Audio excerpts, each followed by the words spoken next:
تھا۔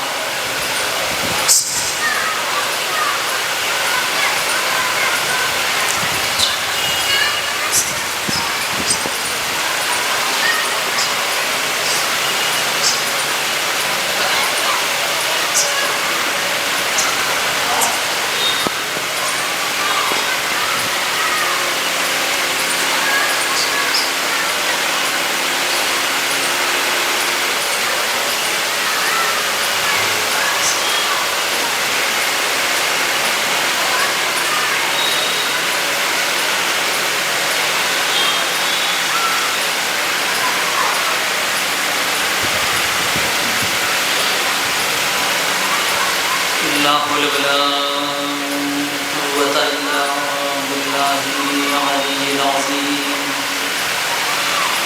أعوذ بالله من الشيطان اللعين الرجيم، بسم الله الرحمن الرحيم۔ الحمد لله الذي هدانا لهذا وما كنا لنهتدي لولا أن هدانا الله لقد جاءت رسل ربنا بالحق۔ الصلاة والسلام وتحية الإكرام على رسول الثقلين محبوب رب المشرقين والمغربين، مولانا ومولى الكونين جد الحسن والحسين أبي القاسم محمد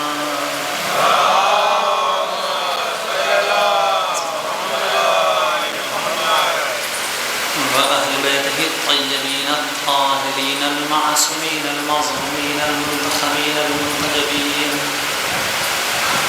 ولعنة الله الدائمة الباقية على أعدائهم وقتلتهم وغاصب حقوقهم ومنكر فضائلهم ومصائبهم وولايتهم وعطشهم أجمعين من الآن إلى صباح يوم الدين، أما بعد فقد قال الله الحكيم، بسم الله الرحمن الرحيم: هو الذي بعث في الأميين رسولا منهم يتلو عليهم آياته ويزكيهم ويعلمهم الكتاب والحكمة۔ صلوات اللہ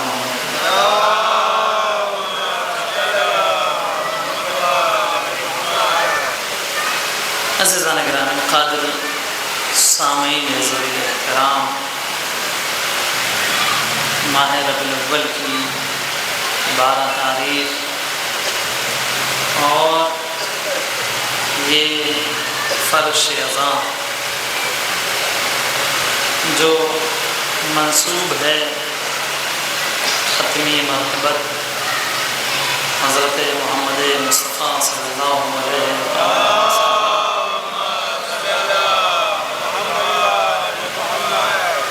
سے ان کی شہادت کی یاد میں، لہذا نبی کریم کے سلسلے میں کچھ باتیں آپ کے سامنے پیش کرنا ہے۔ یہ فرش غم رسول اس بات کی گواہی دے رہا ہے کہ رسول کے بچھڑنے کا غم امت میں کچھ لوگوں کو آج بھی ہے۔ یہ اور بات ہے کہ رسول ہمارے درمیان نہیں ہیں ظاہری صورت میں، مگر دل کی دنیا میں آج بھی ویسے ہی حاضر و ناظر ہیں جیسے کل۔ یعنی اور یہ مسجدوں سے گونجنے والی اذانیں بھی گواہی دیتی ہیں کہ نبی ہمارا زندہ و جاوید ہے۔ ارشاد ہے خداوند متعال کا: هو الذی بعث فی الامیین رسولا، وہ خدا کو ہے کہ جس نے امیین میں، مکے والوں میں ایک رسول بھیجا، مبعوث کیا، منہم، جو انہیں مکے والوں میں سے تھا۔ کام کیا تھا؟ اس نبی کا یتلو علیہم آیاتہ، ان پر آیتوں کی تلاوت کرتا ہے، ویزکیہم، اور ان کے نفسوں کو پاک کرتا ہے، ویعلمہم الکتاب والحکمہ، اور ان کو کتاب و حکمت کی تعلیم دیتا ہے، وَإِن كَانَ مِن قَبْلَ فِي ضَلَالٍ مُبِينٍ، اگرچہ یہ لوگ اس سے پہلے کھلی ہوئی گمراہی میں مبتلا تھے، بالکل واضح اور کھلی ہوئی گمراہی میں مکے والے مبتلا تھے، یعنی نبی کے آنے سے پہلے یہ سارے لوگ گمراہ تھے، ان کے پاس راستہ نہ تھا، سلیقہ نہ تھا، طریقہ نہ تھا۔ نبی آیا، نبی نے طریقہ سکھایا، نبی نے جو ہے جینے کا سلیقہ سکھایا، نبی نے جو ہے آیتوں کے ذریعے سے انہیں انسان بنانے کی کوشش کی، وہ انسان بننے کے قابل ہوئے۔ اس سے پہلے یہ چلتے پھرتے تو تھے مگر یہ حیوانوں سے بھی بدتر تھے، یہ لوگ چل پھر رہے تھے، شکل و صورت میں انسان کی طرح تھے مگر ان کا مقایسہ حیوانوں سے بھی نہیں کیا جا سکتا تھا۔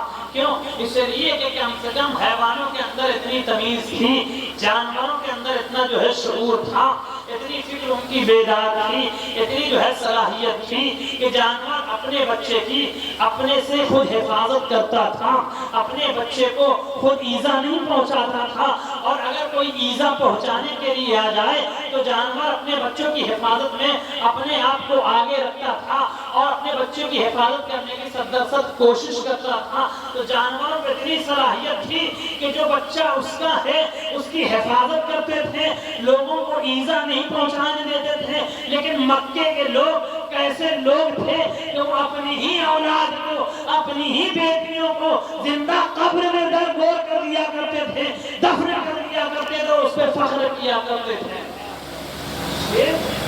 مکے والوں کی گمراہی کا معیار تھا، وہ اپنے اولاد کو، اپنے خون کے جو ہے رشتے کو بھی نہیں پہچانتے تھے۔ نبی آئے، نبی نے بتایا رشتوں کے جو ہے گہرائیاں کیا ہے، رشتوں کا احترام کیا ہے، رشتوں کا پاس و لحاظ کیا ہے۔ لہذا نبی کریم نے آنے کے بعد ان لوگوں کو سلیقہ بتانا شروع کیا۔ آئے نبی، آنے کے بعد طریقہ بتانا شروع کیا۔ اب طریقہ بتا رہے ہیں، طریقہ بتا رہے ہیں، کیسے بتا رہے ہیں۔ آنے کے بعد ہم نے دیکھا تاریخ نبوت اٹھا کے تو نبی نے نہ یہ کہا کہ میں نبی ہوں، نہ یہ کہا میں رسول ہوں، نہ جو ہے آیتیں سنائی، جبکہ کام ہے آیتوں کی تلاوت کرنا، نفسوں کو پاک کرنا، لیکن آیتوں کی تلاوت نہ کی نبی نے۔ 40 سال تک ہم نے دیکھا نہ نبی قرآن پڑھتے ہیں، نہ نبی دین کی باتیں بتاتے ہیں، نہ نبی اپنی رسالت کا اعلان کرتے ہیں، نہ نبی جو اپنی نبوت کے بارے میں کسی کو خبر دیتے ہیں، کچھ نہیں، نبی خاموش ہیں، اپنا کام کیے جا رہے ہیں۔ دست ادب جوڑ کے کہوں گا یا نبی اللہ، آپ 40 سال تک خاموش کیوں رہے؟ اعلان کیوں نہ کیا؟ آپ نے بتایا کیوں نہیں کہ میں نبی ہوں، میں رسول ہوں، مجھے جو ہے نبی بنا کے بھیجا گیا ہے؟ امت دھوکے میں آ گئی ہے، امت یہ سمجھ رہی ہے آپ 40 سال کے بعد نبی بنے ہیں، آپ کو جبرائیل نے آگے نبوت کی خبر دی ہے، تو جو نبی اپنی نبوت سے بے خبر ہو وہ امت کو کیا بتائے گا آنے والے مستقبل کی خبر ہے؟ آپ جو ہے ہمیں بتائیے، آپ خاموش کیوں ہیں؟ آپ کب سے نبی بنے؟ نبی آواز دیں گے میں خاموش کب تھا؟ میں خاموش کب تھا؟ میں تو ہمیشہ تبلیغ کے کاموں میں انجام مصروف رہا، بس طریقہ الگ الگ تھا، اپنی اپنی فکروں کا جو ہے معیار ہے، اپنے اپنے جو ہے نظریے کی جو ہے باتیں ہیں، میں کبھی خاموش نہیں تھا۔ ہاں یہ اور بات ہے کہ قرآن میں نے 40 سال کے بعد سنانا شروع کیا ہے تو امت نے جو ہے جو سنا وہیں سے نتیجہ نکال دیا کہ میں نبی بن گیا۔ نہیں، میں نبی تو آیا تھا، ان تو نبیان، میں نبی اس وقت تھا جب آدم آب و گل کے درمیان تھے، یعنی آدم کا مجسمہ نہ بنا تھا، میری نبوت کا آغاز تھا، میں نبی تھا، میں رسول تھا، میرا وجود تھا، میرے وجود کے صدقے میں آدم کو نبوت ملی ہے، ابراہیم عیسیٰ کو زحل ملا ہے، یہ سب میرا ہی صدقہ ہے، جو لا کر یہ نبی جو ہے اپنی نبوت کا اعلان کر رہے ہیں. تو یا نبی اللہ آپ کچھ بولتے کیوں نہیں ہیں، کچھ کہتے کیوں نہیں ہیں؟ کہ بات یہ ہے بولنے سے پہلے کر کے دکھایا جاتا ہے، بولنے سے پہلے کر کے دکھایا جاتا ہے. بولنے والے لوگ بہت ملیں گے، عمل کرنے والے لوگ بہت کم ملیں گے. لہذا میں بتا رہا ہوں بولا بعد میں جاتا ہے، پہلے عمل کر کے دکھایا جاتا ہے، بعد میں زبان سے تبلیغ کی جاتی ہے.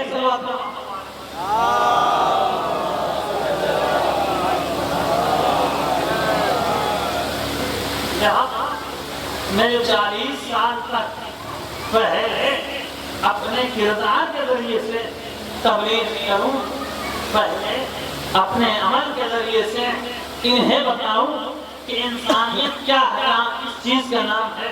ان کے ضمیر کو جو ہے بیدار کروں، ان کے جو ہے سوئے ہوئے نفسوں کو جگاؤں، زمینہ تو فراہم کروں، میں آپ تو ان کا تھوڑا اوپر کروں تاکہ یہ قرآن سنیں اور سمجھیں. پہلے ہی پہر سنا دیتا تو نہ ان کو قرآن سمجھ میں آتا، نہ کوئی فائدہ ہوتا. پہلے جو ہے اپنے کردار کے ذریعے سے، اپنے جو ہے اعمال کے ذریعے سے ضمیر کو زندہ کیا جائے تاکہ یہ جو کہنے پہ مجبور ہو جائے کہ یہ صادق ہیں، یہ امین ہیں، یہ جو کہتے ہیں سچ کہتے ہیں، ان کے پاس کچھ رکھ دیا جائے تو امانت داری کے ساتھ محفوظ رہتا ہے. یہ دو کلمے تو ان کو پڑھنے نہیں دیا جائے.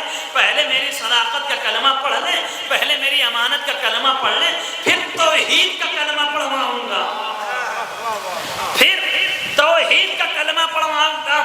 پہلے میری صداقت کا کلمہ، پہلے میری امانت کا کلمہ. یا نبی اللہ صداقت کا کلمہ کیوں پڑھوا رہے ہیں، امانت داری کا کلمہ کیوں پڑھوا رہے ہیں؟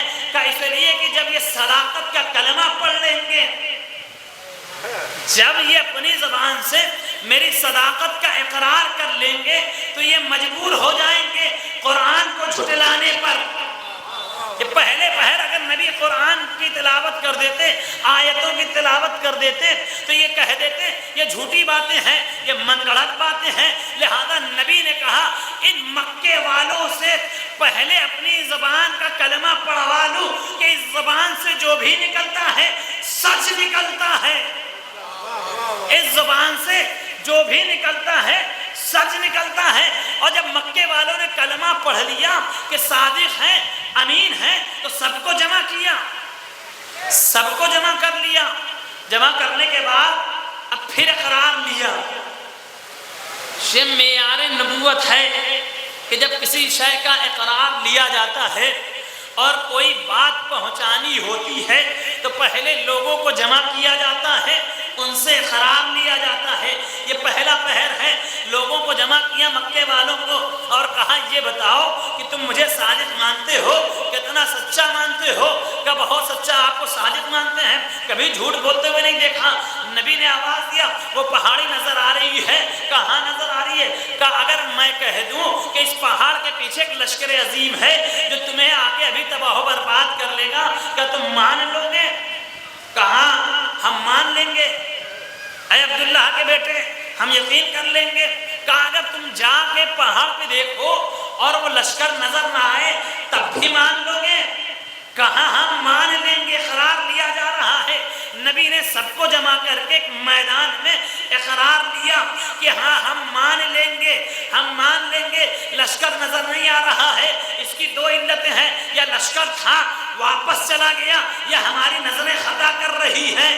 آپ جھوٹ نہیں بول سکتے. یعنی نبی نے جب دیکھ لیا کہ انہوں نے اتنی بڑی صداقت کلمہ پڑھ لیا کہ اب اپنی نگاہوں کا قصور تو ہو سکتا ہے مگر آپ کی زبان سے جھوٹ نہیں نکل سکتا، تب نبی نے اقرار لینے کے بعد اس مجمع سے کہا قولوا لا الہ الا اللہ تفلحوا، کہو لا الہ الا اللہ فلاح پا جاؤ گے، کہو لا الہ الا اللہ فلاح پا جاؤ گے.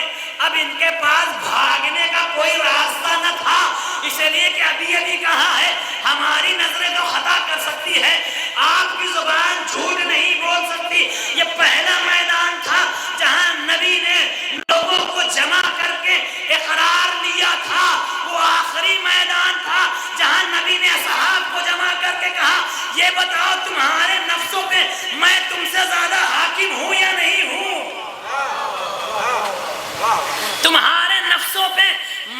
سے زیادہ اولویت رکھتا ہوں یا نہیں رکھتا ہوں؟ سب نے اقرار کیا. قالو بلے یا رسول اللہ، آپ ہمارے نفسوں پہ ہم سے زیادہ حاکم ہیں، آپ ہمارے نفسوں پہ، ہماری جان پہ ہم سے زیادہ اختیار رکھتے ہیں. وہاں بھی اقرار کر کے ایک بات نبی نے دی تھی، لا الہ الا اللہ کو فلاح پا جاؤ گے. یہاں میدان میں بھی جمع کر کے صاحب کو اقرار حاکمیت دینے کے بعد اب جب سب نے کہا ہاں ہم پہ جو ہے آپ حکومت رکھتے ہیں، ہمارے نفسوں پہ حاکم ہیں، تب نبی نے کہا الا من کنت مولا ہو فہذا علی مولا، الا من کنت مولا ہو فہذا علی مولا. ایک چیز پھر نبی نے دی، اب یہاں پہ بھی کوئی یہ نہیں کہہ سکتا تھا، اس لیے کہ پہلے اپنی اولویت کا اقرار لے لیا کہ اب تم میں جو ہے کیوں چرا کرنے کی گنجائش نہیں ہے. جب میں حاکم ہوں تو میں جس کو حاکم بنا کے جا رہا ہوں وہ علی نظر آ رہے ہیں. ایک صلوات پہ محمد و آل محمد پہ.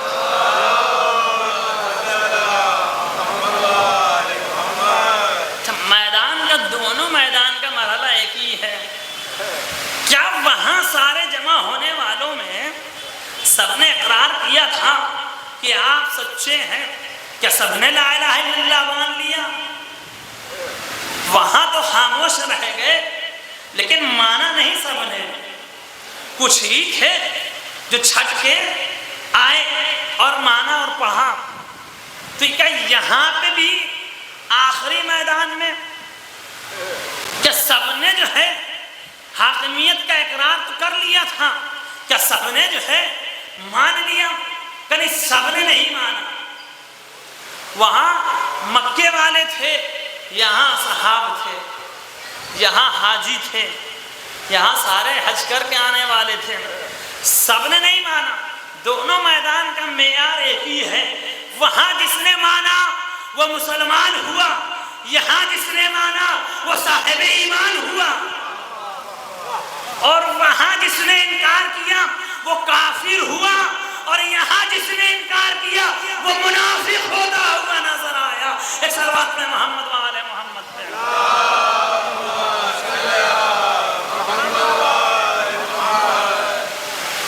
انکار دونوں جگہ ہوا. تو نبی نے پہلے اپنی ولایت کا، اپنی صداقت کا کلمہ پڑھوایا، پھر کہیں جا کے جب لوگوں نے اقرار کر لیا تو زبان کے ذریعے سے تبلیغ کرنا شروع کیا.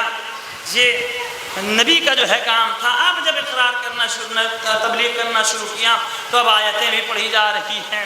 اب اسی کو جو ہے مسلمانوں نے سنا، سمجھا کہ جبرائیل نے نبی کا آپریشن کیا اور سینے سے دل نکالا اور ایک سیاہی تھی اسے نکالا، نور بھرا اور نبی کو خبر دی کہ آپ نبی ہو گئے ہیں.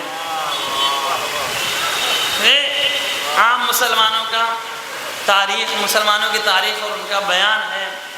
حالانکہ یہیں سے پتہ چلتا ہے عام لوگوں کی حد فکر کیا ہے جو نبی کو نہ پہچان پایا.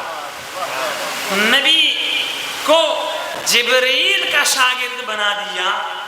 ظاہر سی بات ہے جب جبرائیل کا شاگرد نبی کو بنا دو گے اور یہاں ہم سے سنو گے کہ علی نے جبرائیل کو پڑھایا، علی نے جبرائیل کو پڑھایا، جبرائیل کے استاد کا نام کیا ہے؟ علی.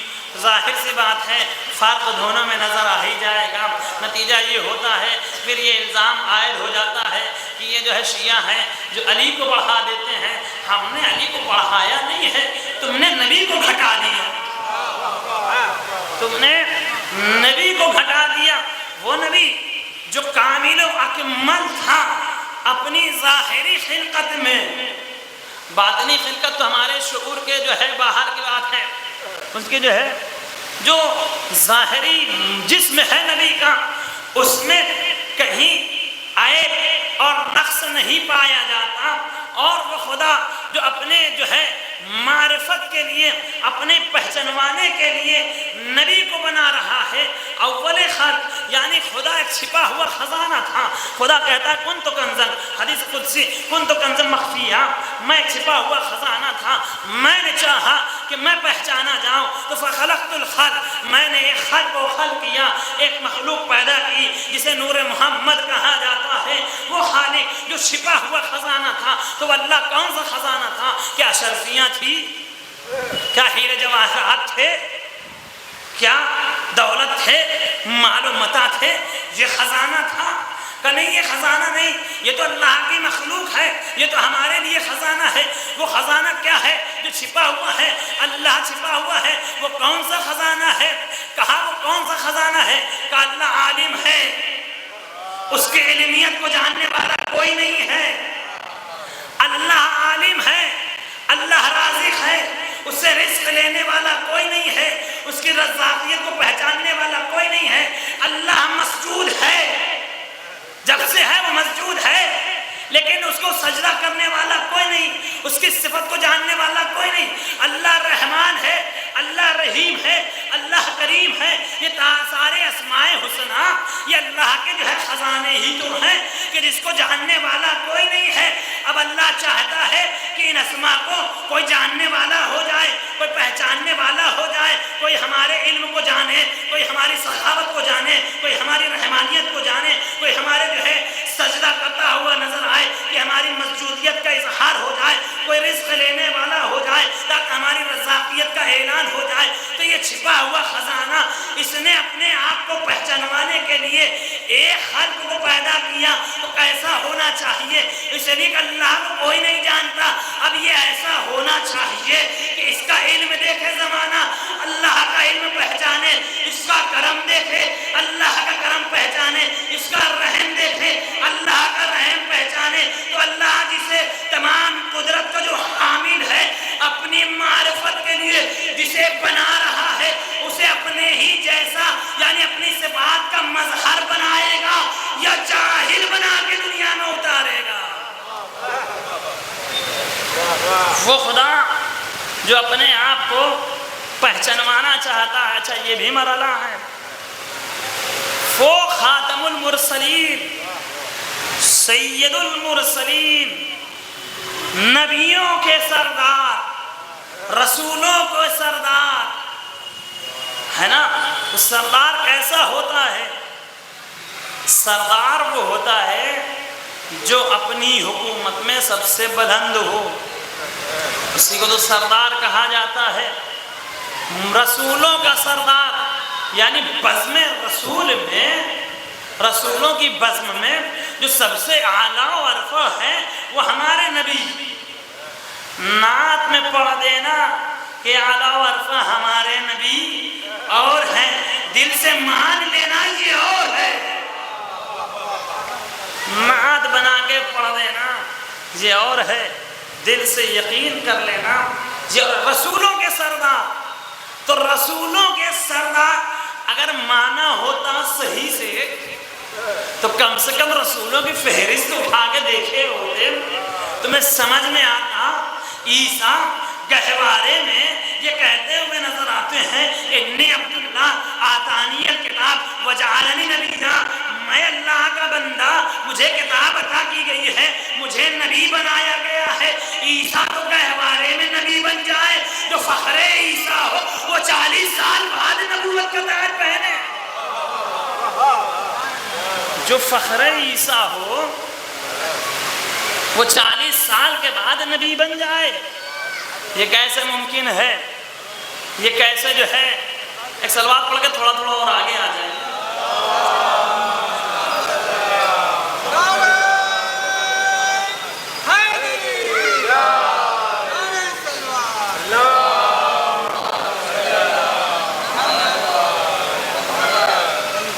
جو فخر عیسیٰ ہو وہ 40 سال بعد، اور جو ہے امتی ہو نبی کا، یعنی نبی سے نیچے ہو، مفضول ہو، وہ گہوارے ہی میں نبوت کا اعلان، وہ نبی بتا رہا ہے کہ ہم نبی، اور جو آخری نبی ہے جو تمام نبیوں کا سردار ہے، وہ 40 سال بعد نبی. مگر یہ بات عقل میں آتی ہے, شعور میں آتی ہے. یہ کیوں نہیں کہتے کہ ہم 40 سال تک بتوں کو پوجتے رہے, آج مسلمان ہوئے ہیں؟ یہ کیوں کہتے ہو کہ نبی 40 سال کے بعد نبی ہوا ہے؟ ایک صلوات میں محمد والے محمد پہ.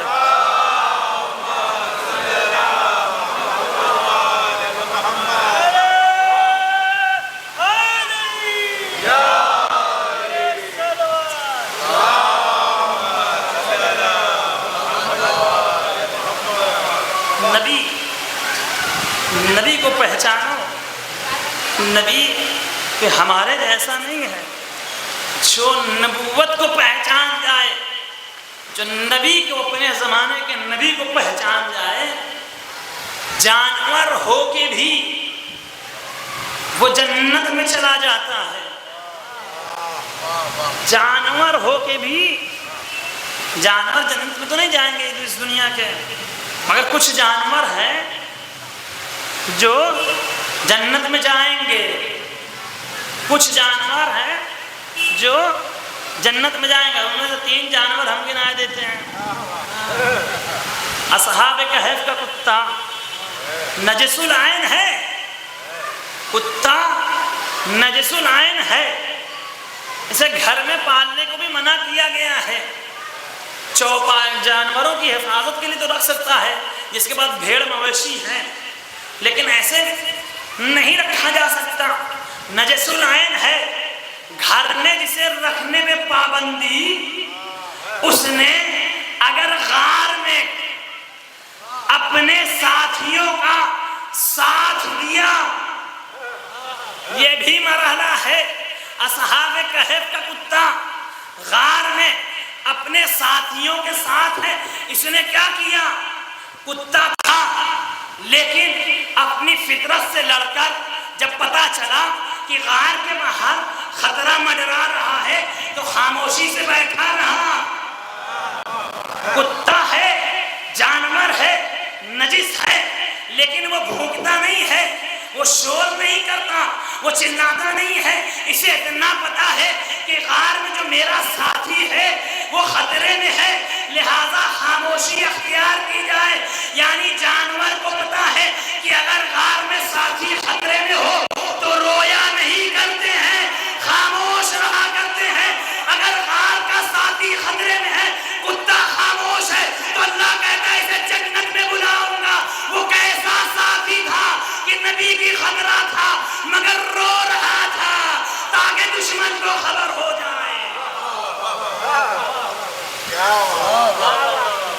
جانوروں کو پتا ہے کہ جب ساتھی خطرے میں ہو تو بولا نہیں کرتے, خاموش رہا کرتے ہیں. یہ جانور ہے, کتا ہے اصحاب کہف کا, خاموش رہا. اللہ نے کہا جنت میں جائے گا. دوسرا جانور جناب صالح کی اونٹنی جنت میں جائے گی. تیسرا جانور بلم باورا کا گدھا. بلم, قرآن میں جو اس کا تذکرہ ہے, بلم باورا, اس کا گدھا بھی جنت میں جائے گا. کیا کیا تھا اس گدھے نے؟ اس گدھے نے کیا کیا تھا؟ بلعام باورا اپنے زمانے کا ایک بہت بڑا عابد و زاہد اور عارف باللہ آدمی تھا, جس کی دعا رد نہیں ہوتی تھی. جناب موسیٰ کے زمانے کا آدمی, موسیٰ کے ہوتے ہوئے بہت سارے لوگ بلعام باورا کے پاس اپنی دعائیں کرانے جاتے تھے, اور جو وہ دعا کرتا تھا اللہ کبھی رد نہیں کرتا تھا. کیوں؟ کیونکہ اس کو اسم اعظم معلوم تھا, اسے اسم اعظم معلوم تھا. اچھا, اسم اعظم کا مرحلہ دیکھ لیجئے. اس کو بھی اسم اعظم معلوم ہے بلعام باورا کو, کہ جس کی وجہ سے اللہ اس کی دعا رد نہیں کرتا. اسم اعظم میں صلاحیت یہ ہے کہ اللہ انسان کو اعلیٰ بنا دیتا ہے. جناب سلیمان کے وزیر کو بھی اسم اعظم ہی کا تو علم تھا، جس بیوی کو اس کی بیوی کو جو ہے پیغام بھیجا تو سمجھاؤ، اگر وہ بد دعا کرنے کے لیے راضی ہو جائے تو دولت بھی دیں گے، ثروت بھی دیں گے، جو چاہیے وہ عطا کریں گے۔ زوجہ نے سمجھایا، اسے سمجھ میں آیا۔ آنے کے بعد زوجہ کے بہکاوے میں، دولت کی لالچ میں زوجہ کے بہکاوے میں آ کر یہ گھر سے چلا پہاڑی کی طرف۔ کس کے مقابلے میں؟ وقت کے معصوم، وقت کے ہادی، وقت کے نبی کے مقابلے میں بد دعا کرنے کے لیے اپنے گدھے پہ سوار ہوا۔ گدھا چلا، جیسے ہی معلوم ہوا، گدھے نے احساس کیا یہ نبی کے مقابلے میں بد دعا کرنے جا رہا ہے، گدھا زمین پہ بیٹھ گیا، آگے نہیں بڑھتا۔ اس نے جو ہے گدھے کو پیٹا، مارا، آگے نہیں بڑھتا، پھر مارا، کافی دیر مارا۔ کہتا ہے اتنے عظیم کام سے جا رہا ہوں، دنیا سنورنے والی ہے، تم میری اطاعت کیوں نہیں کرتا؟ فوراً اللہ نے اسے قدرت دی، گدھے کو گویا ہوا، بولا، سمجھایا، کس کے مقابلے میں جا رہے ہو؟ وقت کے رہبر کے مقابلے میں، نبی کے مقابلے میں، ہادی کے مقابلے میں، معصوم کے مقابلے میں یہ کام نہ کر، تو ہلاک ہو جائے گا۔ نبی کے مقابلے میں نہ جا، نبی کے مقابلے میں نہ جا۔ یعنی گدھے کو معلوم ہے کہ نبی یا وقت کے معصوم کے مقابلے میں میدان میں نہیں جایا جاتا، ورنہ ہلاکت نصیب ہوتی ہے۔ یعنی گدھا اپنے زمانے کے نبی کو جانتا رہا کہ ہمارے نبی کا زمانے کا نبی موسیٰ ہے، اس کے مقابلے میں نہیں جانا۔ لیکن یہ مسلمان آج تک نبی کو نہ پہچانے۔ ہمارے زمانے میں نبی کب سے ہوا؟ پیدائشی نبی تھا یا 40 سال کے بعد نبی رہا؟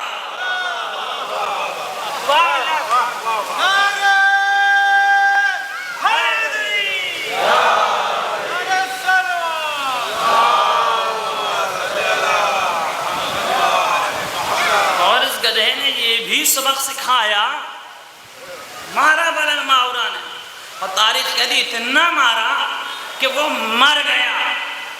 گدھا تھا، مرتے مر گیا، مگر وقت کے معصوم کے مقابلے میں نہ آیا۔ یعنی وہ سکھا گیا کہ ہمیں زمانہ گدھا سمجھے، مگر اتنا تو شعور ہے کہ اپنے وقت کے معصوم کے مقابلے میں میدان میں نہیں آتے۔ لیکن یہ کیسی اماں تھی جو وقت کے معصوم کے مقابلے میں اونٹ پہ سوار ہو کر اپنے بیٹوں کو لیے میدان میں آ رہی ہے۔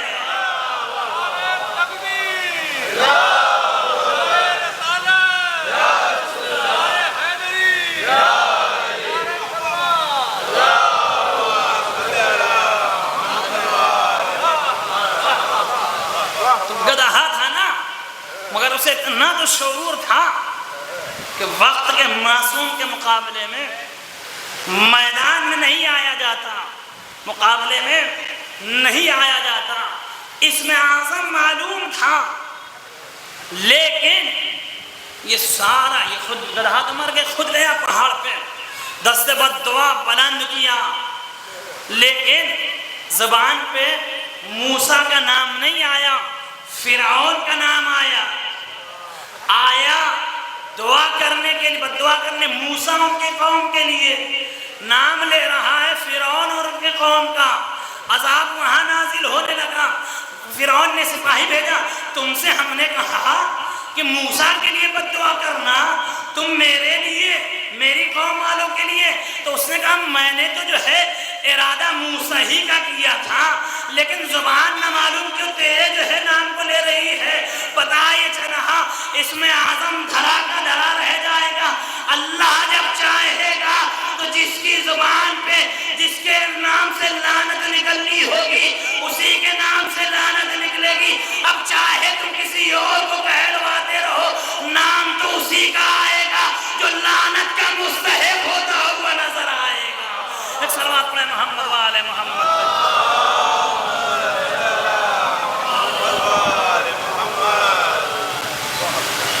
تو یہ بھی جانور ہے. یہ تین جانور عجب المیہ ہے. جانور ہو کے بھی یہ تینوں جنت میں چلے گئے، مگر وہ انسان ہو کے بھی جہنم کے ایندھن بنے رہ گئے. وہ انسان ہو کے بھی جہنم کے ایندھن ہو گئے. یہ جانور بیچارے، اصحاب کہف کا کتا، ناقے سالے کی اونٹنی، برہم باورا کا گدھا، یہ تین کے تینوں بیچارے جانور ہوتے ہوئے، نجس العین ہوتے ہوئے جنت میں چلا گیا. لیکن کچھ تو ساتھ ہوتے ہوئے نبی کے جنت سے دور ہی رہے، نہ جا پائے. اب یہ اپنے اپنے مقدر کی بات ہے. انہوں نے وقت کے نبی کو پہچانا تھا، ساتھ دل سے تھے، لہٰذا جنت میں گئے. انہوں نے صرف جسمانی ساتھ رکھا تھا، دل بتوں کے ساتھ تھا، لہذا ساتھ رہ کے بھی کوئی فائدہ نہ ہوا. ساتھ رہ کے بھی کوئی فائدہ نہ ہوا. تو یہ جسمانی ساتھ کوئی فائدہ نہیں دیتا. جناب یوسف کے ساتھ قید خانے میں بہت سارے تھے. وہ بھی تھا ایک کافر جو ساتھی تھا یوسف کا قید خانے کا، لیکن وہ کافر کا کافر ہی رہا. یوسف پہ جس نے حملہ کیا، تو ساتھ رہ جانا شعور ہے، دل سے ساتھ ہونا شعور ہے. تو یہ تینوں جانور، یہ بھی نبی کے ساتھ، اور جانوروں کے فہرست میں اور بھی جانور ہے جو تقریباً 10 جانور ہیں جو جنت میں جائیں گے. تو یہ سارے جانور بھی، یعنی جانوروں نے اپنے کردار کو، جناب پیغمبر اکرم کی اونٹنی بھی جنت میں جائے گی، پیغمبر اکرم کی اونٹنی جنت میں جائے گی، لیکن جو جمل میں آئی تھی وہ جنت میں نہیں جائے گی. جو جمل میں آئی تھی اونٹنی وہ جنتی نہ ہوئی، بلکہ وہیں اسے جلا دیا گیا.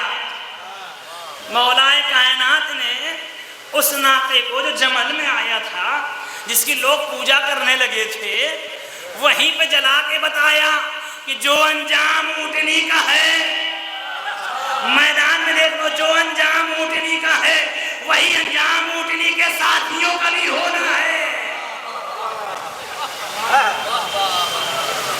نبی کے ساتھ تھی اونٹنی تو جنتی ہو گئی.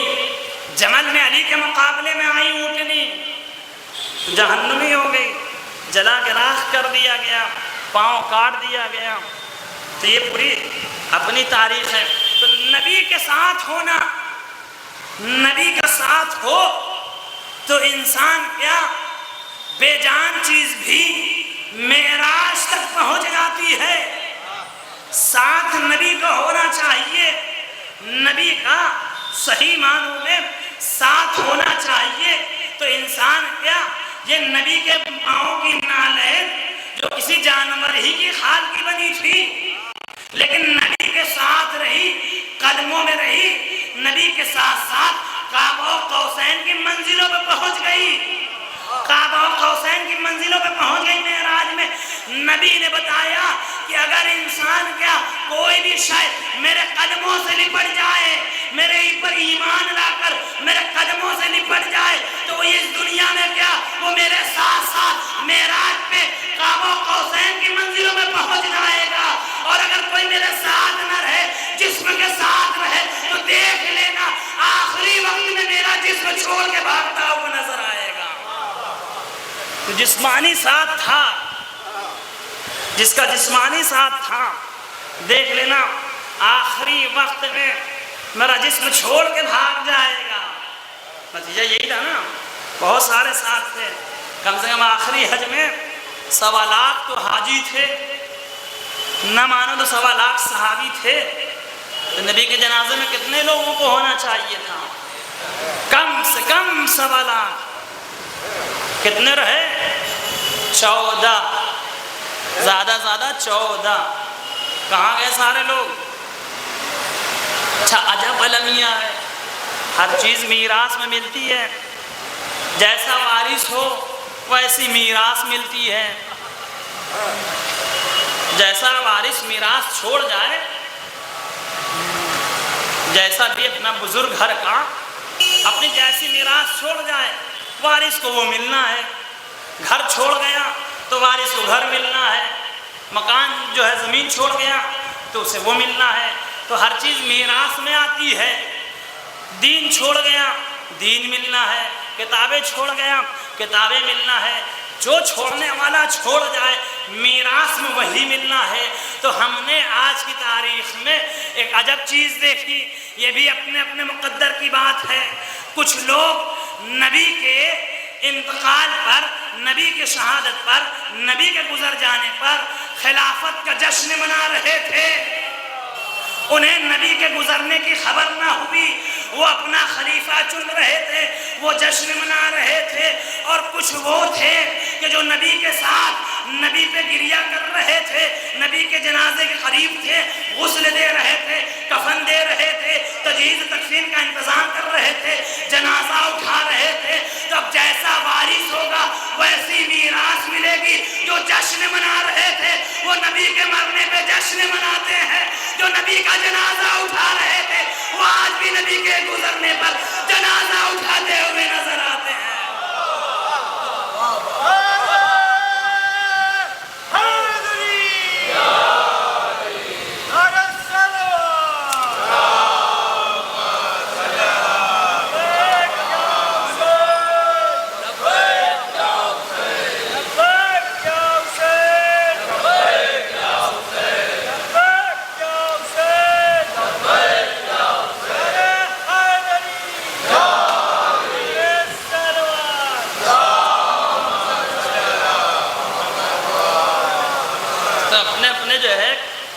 بزرگوں نے جو دیا ہے، جو جنازہ اٹھا رہا اس کے جو ہے میراث میں آنے والی امت، ہمارے جو ہے اماموں نے، ہمارے ائمہ نے، جہاں سے ہم نے دین لیا انہوں نے نبی کا جنازہ اٹھایا تو ہمیں میراث میں نبی کا جنازہ نصیب ہوا. جن سے اوروں نے دین لیا انہوں نے جو ہے میلے تماشے بنائے تو انہیں جو ہے میلہ تماشا بنانے کا موقع ملا. حالانکہ تاریخ اٹھا کے دیکھی جائے کم سے کم یہ تو ہے کہ نبی کے رحلت کا دن ہے. یہ تو ہے نا، نبی کی رحلت کا دن ہے. اب دنیا ہم سے یہ نہ کہے کہ نبی کے جنازے میں بھی وہ بھی تھے اور وہ بھی تھے اور وہ بھی تھے. اب دیکھ لو جنہوں نے جنازہ اٹھایا ان کو جو ہے ماننے والے وہ جنازے میں شریک تھے، اور جنہوں نے جنازے میں شرکت نہ کی ان کے ماننے والے جنازہ اٹھاتے ہوئے نظر نہیں آتے ہیں، میلہ مناتے ہوئے نظر آتے ہیں. صلوات پڑھے محمد و آل محمد پہ.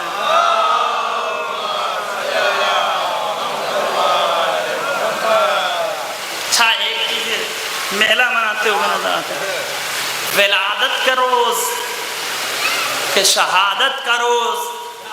آج تو یہ بھی طے نہ ہوا عالم اسلام میں کہ نبی کی شہادت ہے کہ وفات ہے. ولادت کی تاریخ کیا ہے، شہادت کی تاریخ کیا ہے. میں 1 ربیع الاول ہے، 9 ربیع الاول ہے، 12 ہے، 17 ہے، یہ طے نہ ہوا. امت میں یہ طے نہ ہوا. ہاں اجماع کر لیا امت نے کہ سب چھوڑو 12 پہ اجماع کر لو، 12 پہ اجماع کر لو. انا تم بھی اگر اجماع کرنے پہ آئے تو 12 کے علاوہ اور کہیں نہ جا پائے.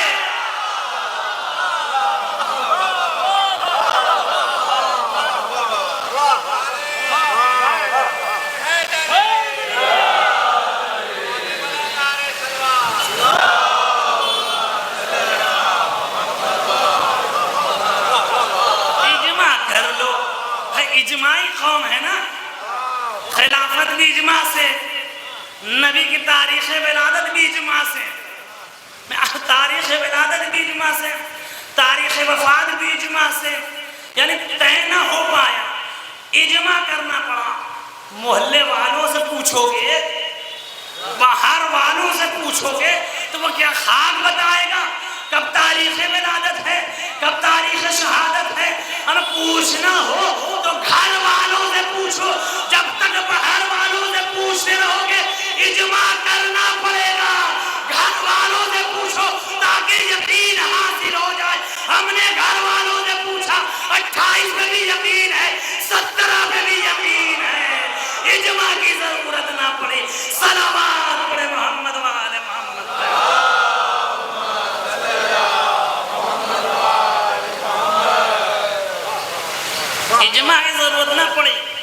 گھر والوں سے پوچھا تو 28 بھی یقینی، آنے والی 17 ربیع الاول بھی یقینی۔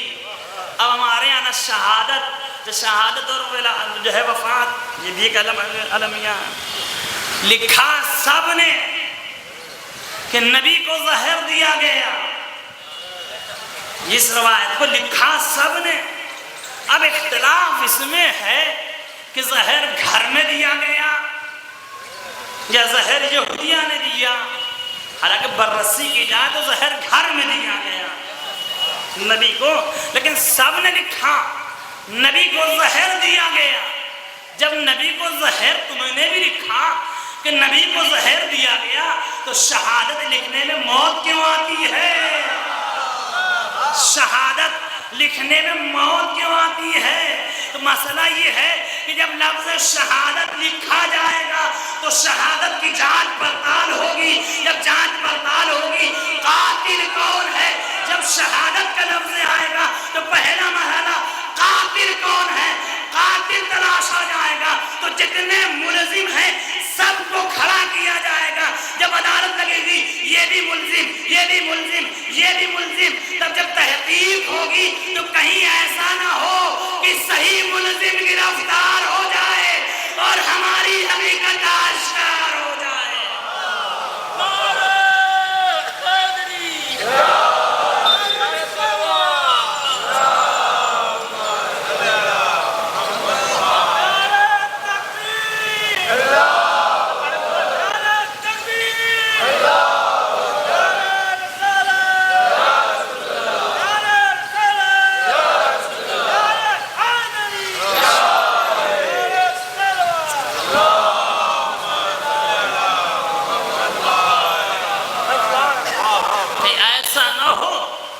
کہ ملزموں کی فہرست ہے، ظاہر بات نقلی بہت سارے کھڑے کر دیے جاتے ہیں، تو عدالت لگے گی تو صحیح ملزم نہ پکڑا جائے، اگر وہ گرفتار ہوا تو ہماری حقیقت آشکار ہو جائے گی، پھر سارا پانی بہہ جائے گا، ساری حقیقت کھل کے سامنے آ جائے گی۔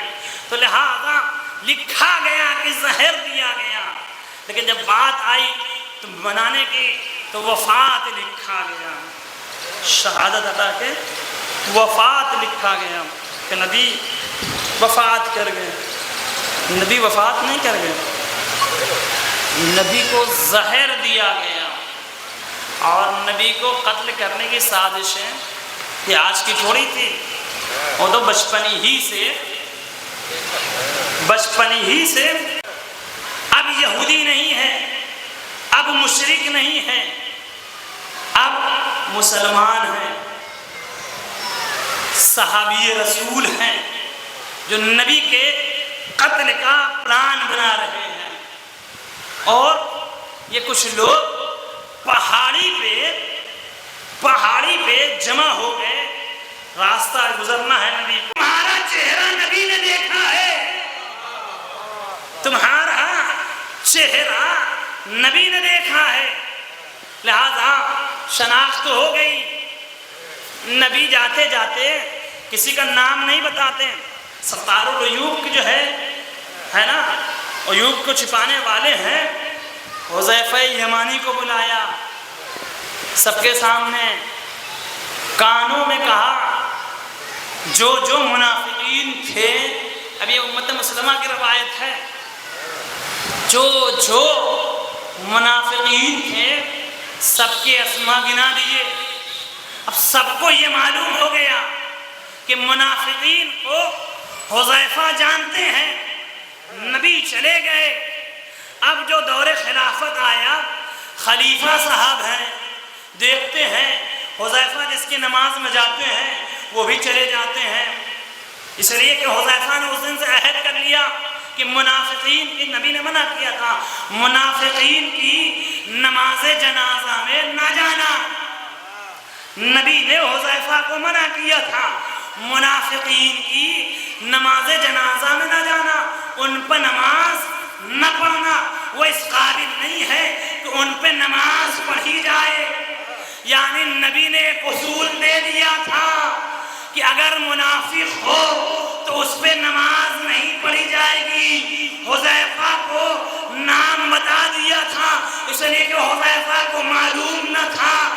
علی کو بتانے کی ضرورت نہیں تھی، علی سب کو جانتے تھے۔ اب ہم علی کو دیکھتے ہیں، علی نے کس کی نماز پڑھی، کس کی پڑھائی؟ اگر نہ پڑھائی مدینے میں رہ کے تو ہم اسے منافق شمار کرتے ہیں، اور اگر مدائن میں جا کے پڑھائیں تو ہم اسے صحابی مانتے ہوئے نظر آتے ہیں۔ ایک صلوات پڑھے محمد وآل محمد۔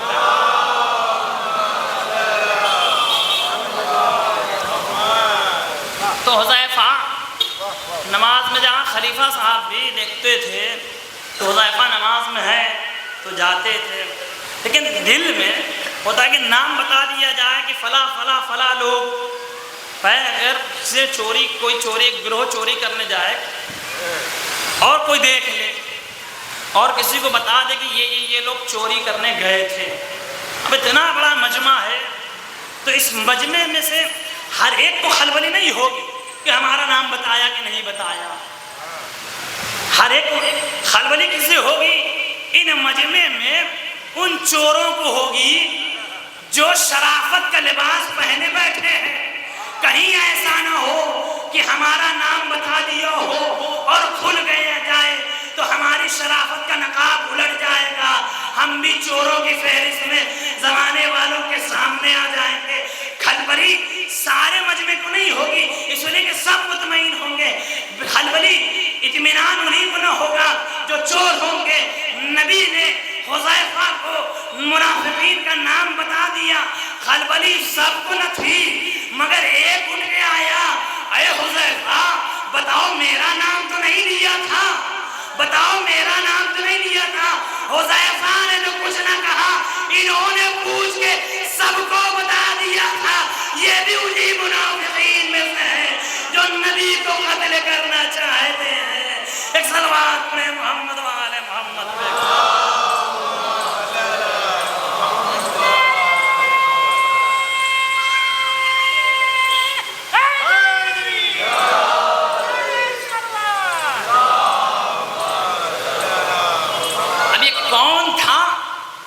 تاریخ خدا کے آپ خود ہی پڑھ لیجئے، نام موجود ہے، ہمیں یہاں لینے کی ضرورت تھوڑی ہے، ہر چیز ہمیں تھوڑی بیان کریں گے، ہم تو ان میں سے اکثر لوگ تو سمجھتے ہی ہوں گے کون تھا، اور نہ بھی سمجھے حقیقت تک تو بہت دور نہیں جائیں گے، ایک ہی دو قدم آگے بڑھیں گے، رہیں گے وہیں آئے دائرے میں، ایک ہی دو قدم آگے ادھر ادھر جائیں گے، رہیں گے اسی دائرے میں، زیادہ دور نہیں جا سکتے۔ تو یہ کون تھا جو اٹھ کے پوچھ رہا تھا؟ تو پوچھ کے بتایا، کہیں ایسا میرا نام تو نہیں دے دیا تھا، کہیں نہ کہیں آپ بھی تھے نبی کے قتل میں، اور حقیقت میں تھے، وہاں پہ بھی تھے اور زہر دینے میں بھی تھے۔ جب نبی کو زہر دیا گیا، یہ غیروں نے تھوڑی دیا تھا، اب یہ کہہ دیا جاتا ہے یہودیہ نے گوشت میں خیبر کی فتح کے بعد دعوت کیا تھا، وہ دیا تھا، مگر خیبر کی فتح کے بعد نبی اکیلے گئے تھے؟ نہیں، سب گئے تھے۔ جب سب گئے تھے تو کسی پہ جو ہے اثر نہ ہوا، نبی ہی پہ کیوں ہو گیا؟ صحابیوں کے ساتھ نہ گئے تھے تو صرف نبی ہی پہ کیوں ہوا؟ اور یہ بھی نہیں تھا کہ نبی الگ کھاتے تھے، نبی تو وہی کھاتے تھے جو کھلاتے تھے، نبی تو اسی میں سے کھاتے تھے جو صحاب کو کھلاتے تھے۔ یہ بھی نہیں تھا کہ نبی کے لیے الگ سے آیا تھا، نہیں، آیا سب کے لیے وہی کھانا تھا، تو سب نے کھایا، سب نے ہضم کر لیا۔ یا یہ کہہ دیا جائے کہ سب کے اندر سانپ جیسی صفت تھی تو ان پہ زہر اثر کاری نہ ہوا ہے؟ کھایا جب سب نے تھا تو سب پہ اثر کاری ہونا چاہیے تھا، نبی پہ کیوں ہوا؟ تو نبی کو یہودیہ نے زہر نہیں دیا تھا، ہاں کوئی تھی یہودی صفت، ہاں کوئی تھی یہودی صفت جو نبی کو زہر دے رہی ہے۔ کون دے رہی ہے؟ ہم نے تاریخ دیکھا کہ آخری وقت ہے نبی کا، نبی بیمار ضرور ہے مگر اتنے بھی بیمار نہیں ہیں کہ نبی دوا نہ پیے۔ جب نبی کو دوا پلائی جا رہی ہے، نبی منع کر رہے ہیں مجھے دوا کی ضرورت نہیں ہے، جب نبی کہہ رہا ہے مجھے دوا کی ضرورت نہیں ہے، اچھی گھر والی ہونا اس بات کی دلیل ہے کہ اپنے شوہر کی بات مان لیا جائے۔ اچھا ساتھی ہونا اس بات کی دلیل ہے کہ اپنے ساتھی کی بات مان لیا جائے۔ یہ کوئی پہلی مرتبہ بیمار تو ہوئے نہیں ہے، نبی کہہ رہے دوا کی ضرورت نہیں ہے، یہ کوئی پہلی مرتبہ بیمار تو ہوئے نہیں ہے، اس سے پہلے بھی بیمار ہوئے، شفا کیا ہوئی، کیسے ملی؟ نبی جانتے تھے کہ ہم بیمار ہو تو زہرا کی چادر شفا دیتی ہے، تمہاری دوا شفا نہ دے گی۔ لہذا نبی کہہ رہے ہیں دوا کی ضرورت نہیں ہے، لیکن تاریخ کہتی ہے نبی کو جبراً دوا پلایا گیا۔ یہ دوا نہیں پلائی جا رہی تھی، یہ نبی کو زہر دیا جا رہا تھا۔ تاریخیں لکھی ہوئی ہے، کتاب اٹھا کے دیکھیے۔ نبی کریم کو میں نام نہ لوں تو اچھا ہی ہے کہ کون کون تھا یہ دوا پلا رہا تھا بھی اور تھی بھی، دوا پلا رہا تھا۔ تو نبی کو یہ دوا جبراً پلائی گئی، اور اس کے بعد دوا پلائی دی گئی، نبی نے سوچا کہ اب تو ہمارا بستر باندھ دیا گیا، یعنی ہمارے جانے کی تیاری ہے، تو جاتے جاتے کیوں نہ ہو کہ امت کے لیے کچھ لکھ کے جاؤں گی، جاتے جاتے امت کے لیے کچھ لکھ کے جاؤں۔ تو اپنے اصحاب سے، نبی نے اپنے اصحاب سے کہا کہ کاغذ قلم لا کے دے دو، آخری وقت ہے، کاغذ قلم لا کے دے دو، کچھ لکھ دوں کہ تم کبھی گمراہ نہ ہوگے، تم کبھی گمراہ نہ ہوگے، کاغذ قلم لا کے دو۔ یہ لوگ فوراً سمجھے، کچھ نے کہا دے دیا جائے، کچھ نے کہا نہ، ہرگز نہیں دینا، کاغذ قلم نہیں دیا جائے گا۔ لہجہ بتا رہا تھا کہ نبی کیا لکھنے والے ہیں، ان کی کیا پھنسنے والی ہے۔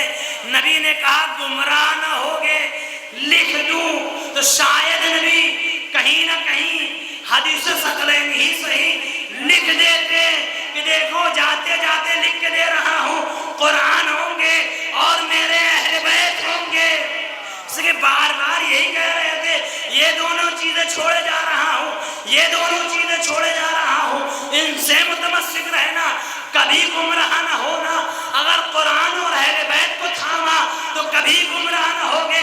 نبی نے کہیں نہیں کہا کہ میں صحابیوں کو بھی چھوڑے جا رہا ہوں، نبی نے کہیں نہیں کہا میں اصحاب چھوڑے جا رہا ہوں، ان سے متمسک رہنا۔ ہاں بعد میں یہ حدیث ضرور آئی، اصحابی کالنجوم، میرے صحابی ستاروں کے جیسے ہیں، اذ اقتدیتم ہدیتم، کہ تم جس کی بھی اقتدا کر لو ہدایت پا جاؤ گے۔ میں کم سے کم گڑھنے سے پہلے یہ دیکھنا کہ آسمان پہ ستارے بہت ہیں، مگر ہر ستارہ ہدایت نہیں کرتا، ہر ستارہ ہدایت نہیں کرتا، ہر ستارہ آسمان کا راستہ نہیں بتاتا۔ اس زمانے میں جب منزلوں کو ستارہ دیکھ کے طے کیا جاتا تھا، اس میں بھی ہر ستارہ ہدایت نہیں کرتا۔ نبی بھی یہی کہنا چاہتے ہیں، صحابیوں میں ہر صحابی قابل ہدایت نہیں ہے۔ اگر ہدایت ہوتی تو منافقت کا جو ہے ٹائٹل نہ لگا ہوتا، سورہ منافقون نہ آیا ہوتا۔ یہ سورہ منافقون کافروں کے لیے نہیں ہے، یہ مشرکوں کے لیے نہیں ہے، یہ نبی کے پہلو میں بیٹھنے والوں کے لیے ہے، جو نبی کے منہ پہ نبی والی، کافروں کے منہ پہ کافروں والی کیا کرتے تھے۔ پورے اٹھا کے دیکھ لیں، قرآن جو ہے موجود ہے، قرآن میں موجود ہے۔ تو یہ نبی کے ساتھ سازشیں کی گئی، نبی نے کاغذ قلم مانگا۔ تو اچھے ساتھی ہونے کی کیفیت کیا ہے؟ بالفرض یہی مان لیتے ہیں کہ نبی لکھنا نہیں جانتے، یہی مان لیتا، حالانکہ ایسا نہیں ہے۔ یہ اور بات ہے، نہ لکھیں تو اس بات کی دلیل نہیں کہ جانتے بھی نہیں ہیں۔ اور شاید یہی وجہ ہے کہ صلح حدیبیہ کے موقع پر علی نے اس بات کو واضح کر دیا تھا، او ساتھیوں، پیارے صحابیوں، نبی کے دلارے ساتھیوں، یہ نہ سمجھنا کہ میرا نبی لکھنا نہیں جانتا، آؤ دکھاؤ لکھنا جانتا ہے یا نہیں جانتا۔ جب صلح حدیبیہ کا کاغذ علی نے لکھا تو اس میں لکھا محمد رسول اللہ۔ کافروں نے اعتراض کیا اگر ہم نے رسول اللہ مان لیا ہوتا تو یہ جھگڑا کائیں کو ہوتا، یہ صلح کائیں کو ہوتی، رسول اللہ کاٹیے محمد ابن عبداللہ لکھیے۔ نبی نے علی سے کہا آپ کاٹ دیجئے لکھ دیجئے۔ نبی نے علی نے دستے ادب جوڑ دیا، یا نبی اللہ میں آپ کو اللہ کا رسول مانتا ہوں تو یہ کیسے ممکن ہے کہ اپنے ہاتھوں سے کاٹوں؟ میں معذرت چاہتا ہوں۔ اے علی آپ نبی کے اتنے بڑے مطیع و فرما بردار، آج معذرت کیوں کر رہے ہیں؟ ارے نبی کے کہنے پہ کاٹ دیتے، عجب نہ کہ نبی علی آواز دے آج کاٹ دیتا اور لکھ دیتا تو دنیا نہ جانتی کہ نبی لکھنا بھی جانتا ہے۔ آج میں نہیں کاٹوں گا، اب نبی کاٹے گا، نبی لکھے گا تاکہ بات واضح ہو جائے۔ اگر کل کاغذ قلم مانگے تو دنیا یہ نہ کہہ دے کہ لکھنا نہیں جانتے، دنیا یہ نہ کہہ دے لکھنا نہیں جانتے۔ لکھنے کی صنعت علی نے حدیبیہ نے لے لی تھی، نبی نے اپنے ہاتھوں سے لکھا۔ یہی وجہ رہی کہ صحابیوں میں کسی نے یہ نہیں کہا آپ لکھنا نہیں جانتے تو کاغذ قلم کی کیا ضرورت۔ صحابیوں میں یہ تو کہا گیا کہ کوئی کہہ رہا ہے دے دو، کوئی کہہ رہا ہے نہ دو، لیکن ایک نے تو عجب گستاخی کی، کہا ان الرجل لیہجر، بے شک یہ مرد ہذیان بک رہا ہے۔ اب مسلم اٹھا کے دیکھ لینا یہ کہنے والا کون ہے۔ صحیح مسلم میں، صحیح بخاری میں 7 مرتبہ یہ روایت کو نقل کیا گیا ہے کہ نبی پہ بخار کا غلبہ آ گیا ہے، نبی ہذیان بک رہے ہیں۔ اما جس پر بخار کا غلبہ آئے اور ان من بکے وہ نبی نہیں ہوتا اور نبی پہ غلبہ بخار نہیں طاری ہوتا۔ اب تک تم نے نبی کو پہچانا ہی نہیں۔ نبی کو کاغذ قلم نہ دیا گیا۔ نبی نے پھر کہا رحمت للعالمین، بڑا ہی جو ہے رحم دل نرم دل، بڑھیا کوڑا پھینکے تو اس کی ذمہ داری کو جائیں، اتنا رحم۔ کافرہ ہے وہ روز کوڑا پھینکتی ہے، آج نہیں پھینکا تو اس کی عیادت کو پہنچے کہ آج کوڑا پھینکنے کیوں نہیں آئی۔ اتنا رحم دل، اتنا جو ہے با اخلاق نبی۔ لیکن آج کیا ہوا کہ چہرے پہ بل آ گئے، آواز دیتے ہیں قوموا عنی، نکل جاؤ میری بارگاہ سے، دور ہو جاؤ مجھ سے، یہاں سے نکل جاؤ۔ یا نبی اللہ آپ تو اتنے رحم دل ہیں کہ کافرہ جو کوڑا پھینکتی تھی نہ پھینکے تو اس کی عادت کو چلے جائیں، یہ آپ کے ساتھی ساری زندگی ساتھ رہے، آخری وقت میں نکال رہے ہیں۔ عجب نہ کہ نبی آواز دے، وہ شیطان جو زمین سے سجدہ کرتے کرتے آسمان پہ ملائکہ کی صفوں میں آ گیا، اس میں بھی بڑے بلند منزلوں پہ تھا، لیکن بات سجدے کی تھی، اللہ کا سجدہ کر رہا تھا، لیکن اللہ نے سجدے کا کوئی پاس و لحاظ نہ رکھا۔ جب اللہ کے خلیفہ کو نہ ماننے پہ آیا تو اب اللہ نہیں دیکھتا کہ یہ کتنا سجدہ کرتا ہے، کتنا ہمارا کلمہ پڑھتا ہے، مجھے کتنا توحید میرے توحید کو مانتا ہے۔ اب کچھ نہ دیکھا جائے گا۔ اللہ کے خلیفہ کو نہ مانا تو بارگاہ سے نکال دیا جائے گا۔ تو آج میں بھی بتا رہا ہوں اگر میرے خلیفہ کو نہ مانا تو کتنا بھی ساتھ رہو میری بارگاہ سے دور نکال دیے جاؤ گے۔ آج دور نکال کے بتا رہا ہوں کل محشر میں قریب آنے نہ دوں گا۔ صلوات پڑھے محمد والے محمد۔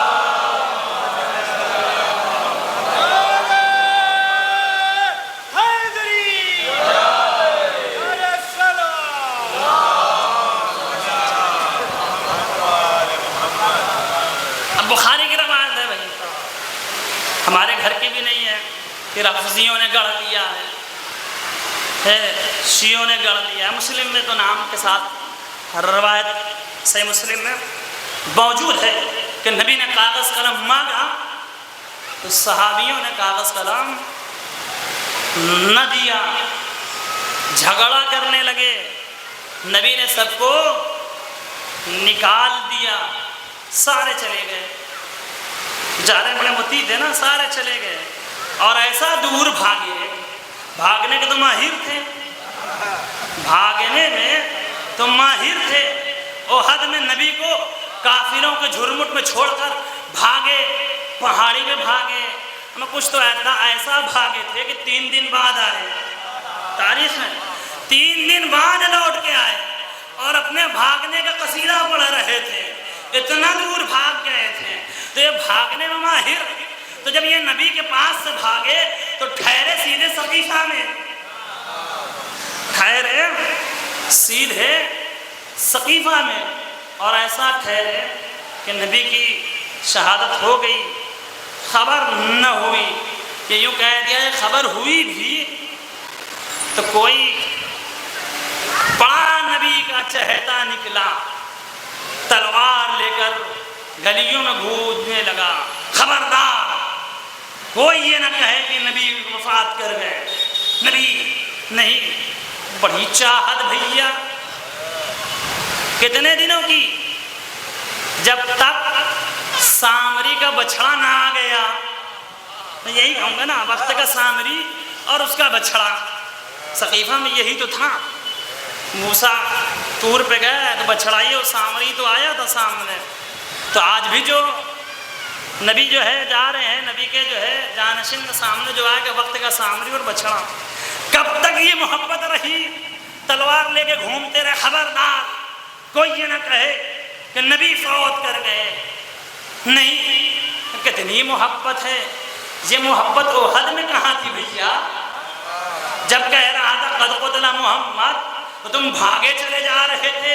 شیطان تمہارے بقول شیطان نے یہ صدا بلند کی تھی کہ نبی محمد قتل کر دیے گئے، تب تمہاری تلوار کہاں تھی، خبردار یہ نہ کہنا محمد قتل کر دیے گئے، تب تو تم جو ہے بھاگے بھی جا رہے ہو، لوگوں کو بھی لے کے بھاگ رہے ہو کہ بھاگو بھاگو محمد قتل کر دیے گئے، یعنی شیطان کی آواز میں اپنی آواز ملائے جا رہے ہو، شیطان کی آواز میں اپنی آواز ملائے جا رہے ہو، وہاں محبت نہیں جاگی، یہ مدینے میں کیوں جاگ گئی، کافروں کے درمیان محبت کہاں تھی، تب تو پہاڑی پہ نظر آئے، یہ محبت نہ تھی، اگر پتہ چل جائے کہ نبی وفات کر گئے تو ابھی امت میں ہیجان آ جائے گا، سارے لوگ نبی کے پاس آ جائیں گے، مسئلہ ہمارا بچھڑا پڑا رہ جائے گا، ہمارا مقصد حل نہ ہوگا، جب تک مقصد حل نہ ہو جائے تب تک نبی کے وفات کی خبر پھیلنے نہ دیا جائے، یہی سیاست دانوں کی سیاست کا راز ہوتا ہے، آپ اٹھا کے حکومتوں میں دیکھ لیجئے، جب کوئی حاکم مر جاتا ہے اور ہیجانی صورت جو ہے پیدا ہو جاتی ہے تو مرنے کی خبر چھپایا جاتا ہے، جب تک کہ دوسرا حاکم بنا نہ لیا جائے، دوسرا بنا نہ لیا جائے، تب تک ایک جھوٹا پروپیگنڈا کیا جاتا ہے، ابھی زندہ ہے، زیر علاج ہے، علاج چل رہا ہے، اگرچہ وہ مر چکا ہوتا ہے، یہی جھوٹا پروپیگنڈا مدینے میں بھی پھیلایا جا رہا تھا، جب تک کہ جھوٹا خلیفہ تیار نہ ہو جائے، یہ جھوٹی خبر نشر کرتے رہو، نبی کا انتقال نہ ہوا، لیکن جو سچا تھا وہ نبی کے ساتھ رہا، نبی کے تجہیز میں رہا، اسے نہ خلافت کی لالچ تھی، نہ حکومت کا شوق تھا، اسے تو تھا یہ بات، اس بات کا غم تھا کہ نبی کے ساتھ رہا جائے، نبی کا ساتھ دیا جائے، علی چھوڑ کے کہیں نہ گئے، علی نے غسل کیا، کفن پہنایا، دفن کیا، اب لوگ چلے آ رہے ہیں، کیا ہوا، معلوم ہوا کہ تمہارا انتظار کیا گیا، تم نہ آئے، دفن کر دیا گیا، تاریخ کہتی ہے فردن فردن لوگ حجرے میں گئے قبر کے پاس، الگ ایک تاریخ، فردن فردن لوگ حجرے میں گئے قبر رسول کے پاس، اور وہیں جو ہے نماز ادا کر کے چلے آئے، نماز کا ذکر نہیں ملتا، لوگ گئے اور فاتحہ جو بھی زیارت کر کے چلے آئے، کم سے کم مسلمان ہو اپنی ہی باتوں کو مان لیتے، کم سے کم ہمارے بزرگوں کا جو ہے یہ شعار رہا کہ نبی کی قبر پہ جا کر زیارت کر کے آئے تھے۔ قبر نبی پہ زیارت کرنا بدعت نہیں ہے، اس لیے کہ اس وقت لوگ آئے تو قبر نبی پہ گئے۔ آج جو ہے قبر نبی میں پہرے کیوں لگا رکھا ہے؟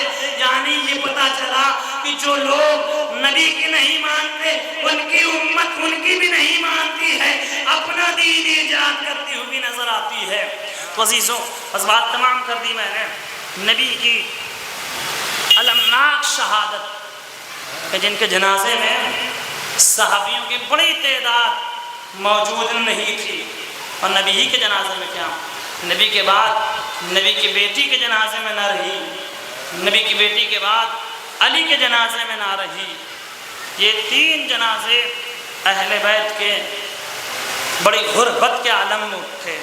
یہ تین جنازے اہل بیت کے، نبی کا جنازہ زیادہ سے زیادہ 14 لوگ یا 17 لوگ، سلمان ہیں، ابو ذر ہیں، عمار ہے، حذیفہ یمانی ہیں، مقداد ہیں، علی ہیں، ابن عباس ہیں، حسنین ہیں، اس طریقے کے لوگ نبی کے جنازے میں۔ بقیہ صحابی کہاں گئے؟ تاریخ کیوں خاموش ہے؟ نبی ہے نا، رسول ہے۔ آج امت میں سے کوئی ایک عام مسلمان مر جاتا ہے تو محلے کا ہر کوئی سوچتا ہے کہ مٹی میں چلیں۔ دور دراز کے لوگ بھی اگر بات چیت بھی ہے تو کوشش کرتے ہیں کہ چلیں، اور جس کا کلمہ پڑھتے ہیں، جس کی نعتیں جو ہے بیان ہو رہی ہے، ان کے جنازے میں 14-15 لوگ کہاں گئے؟ تو جو نبی کے جنازے میں شریک نہ ہو پایا، جو نبی کا جنازہ چھوڑ دے تو ہم اسے چھوڑ دیتے ہیں، جو نبی کو چھوڑ دیں ہم اسے چھوڑ دیتے ہیں۔ نبی کریم کو زہر دیا گیا، نبی کی حالت غیر ہوتی رہی، نبی نے آواز دیا کہ فاطمہ کو بلایا جائے۔ لو عزیزوں، جناب سیدہ کو بلایا گیا، بی بی آئیں، آنے کے بعد ایک مرتبہ سرہانے بیٹھ جاتی ہیں۔ بابا کا یہ حال دیکھ کر بی بی مضطرب ہے، پریشان ہے، آنکھوں میں آنسو جاری ہے، آنکھوں نبی غش کے عالم میں ہے، آنکھوں کا آنسو رخسار نبوت پہ جیسے ہی پڑا، گھر میں آنسو۔ نبی نے آنکھیں کھولی، بیٹی گریا کر رہی ہو، ادھر آؤ، کان لاؤ۔ بی بی نے کان جب نبی کے قریب پہنچایا تو آواز دیا نبی نے، اے میری لخت جگر، غم نہ کر کہ تم میرے اہل بیت میں سب سے پہلے مجھ سے ملاقات کرنے والی ہو، ان قریب ملاقات کرنے والی ہو۔ بی بی کے ہونٹوں پہ تبسم آئے کہ جلدی ہی میں بابا سے ملاقات کروں گی۔ ہاں عزاداران مظلوم، بی بی نے جو ہے مسکرایا، لیکن ہاں عجب نہ کہ نبی کے دل کو ٹھیس پہنچی ہوگی۔ اے فاطمہ، یقیناً تم سب سے پہلے مجھ سے ملاقات کرو گی، لیکن کس عالم میں ملاقات ہوگی کہ پسلیاں ٹوٹی ہوں گی، بازو شکستہ ہوں گے، ارے رخسار پہ تماچوں کے نشان ہوں گے، پشت پہ تازیانوں کے نشان ہوں گے۔ روزاداران مظلوم کربلا، نبی کریم ہے، نبی کا جو ہے جنازہ رکھا ہوا ہے، نبی کی جو ہے وقت آخر آیا، نبی کی رحلت واقع ہو گئی، سیدہ نے گریہ کیا، لو اہل بیت نے جو ہے غسل و کفن دیا، نبی کا جنازہ ارے چند ہی لوگوں میں صحیح مگر اٹھا، قبر تک لایا گیا، دفن کیا گیا۔ اب جو امت لوٹ کے مدینے آئی ہے تو نبی دفن کر دیے جا چکے ہیں، امت کا حق کیا تھا کہ نبی کے جنازے میں شریک نہ ہو پائے، کم سے کم اہل بیت نبی کے گھر جاتے، بی بی کے گھر آتے، بی بی کو پرسا دیتے، اے بی بی بڑے غم کی خبر ہے، ہم جنازے میں بھی شریک نہ ہو پائے، ہمارا مولا و آقا، ہمارا نبی اس دنیا سے گزر گیا۔ لیکن امت نے عجب رخ پلٹا ہے، نبی اس دنیا سے گئے ہیں، ابھی تیسرا روز ہے کہ جب یہ امت لوٹ کے مدینہ آتی ہے تو آتی ہے، در سیدہ پہ ضرور آتی ہے مگر انداز بدلا ہوا ہے، ہاتھوں میں لکڑیاں ہیں، آگ ہے، ارے لے کر اصحاب نبی کے گھر پہ، علی کے گھر پہ در بطول پہ آ جاتے ہیں، دق الباب کیا، دھمکیاں دینا شروع کیا۔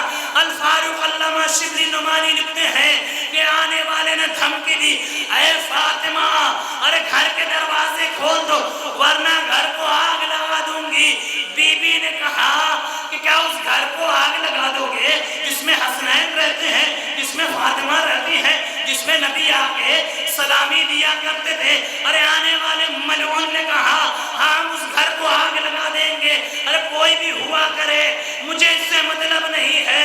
لوزی تو کہا ہی نہیں گیا، دھمکی ہی نہیں دی گئی۔ ارے نبی جس گھر پہ سلامی دیا کرتے تھے اس گھر پہ آگ لگایا گیا، جلتا ہوا دروازہ بی بی کو اوپر ڈھکیلا گیا۔ ارے نبی کی پارے جگر جلتے ہوئے دروازے کے درمیان ایک مرتبہ پس جاتی ہے، پسلیاں شکستہ، ارے پہلو زخمی، بازو شکستہ۔ ایک مرتبہ بی بی زمین پہ آئی، آواز دیتی ہے یا فزت و خذونی، اے فزہ آؤ کہ ہماری مدد کرو، یہ دیکھو میرا محسن شہید ہو گیا۔ لو عزیزوں فزہ دوڑی ہوئی آئی، ارے سیدہ کو سہارا دینا شروع کیا۔ جیسے ہی بازو تھام کو اٹھایا، ارے بی بی کو اٹھانا گیا، بی بی تڑپ جاتی ہے، اے فزہ ارے کمر سے سہارا دو کہ میرا پہلو شکستہ ہو گیا ہے۔ لو فزہ نے سہارا دیا۔ ایک مرتبہ بی بی نے دیکھا کہ لوگ گھر میں درانہ گھس آئے ہیں، علی کے گلے میں رسی باندھ کر ارے علی کو کھینچتے ہوئے لے کے جا رہے ہیں۔ بی بی نے اپنا درد بھولا، علی کے کمر کے پٹکے میں ہاتھ ڈالا، ارے اپنے جیتے جی علی کو باہر نہ جانے دوں گی۔ لو عزیز ایک مرتبہ کو نفوذ آگے بڑھتا ہے، تلوار کے دستے سے شہزادی کے بازو پہ کیسی ضرب لگائی، ارے ہاتھ چھوٹا، بازو شکستہ ہوئے، سیدہ غش کھا گئی۔ اب جو غش واقع ہوا، بی بی نے دیکھا علی کو لوگ باہر لے جا چکے ہیں، آواز دیتی ہے خلو ابر حسن، ارے ابر حسن کو چھوڑ دو ورنہ سر کے بال بکھیر دیں گے۔ ارے اتنا کہنا تھا، سورج کو کہنا آیا، نبی کی قبر متزلزل ہوئی، مسجد نبوی کی دیواریں بلند ہونے لگی۔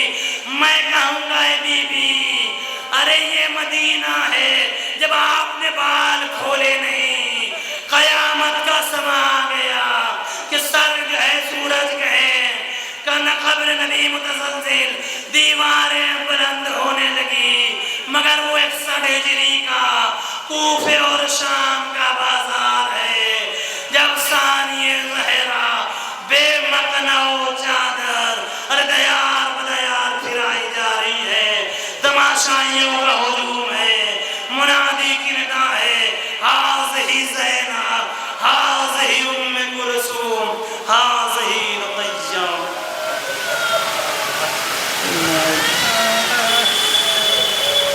وَإِنَّا إِلَيْهِ رَاجِعُونَ۔ لَظَنُّ الْقَضَاءِ وَالْقَدَرِ۔ ماتم حسن۔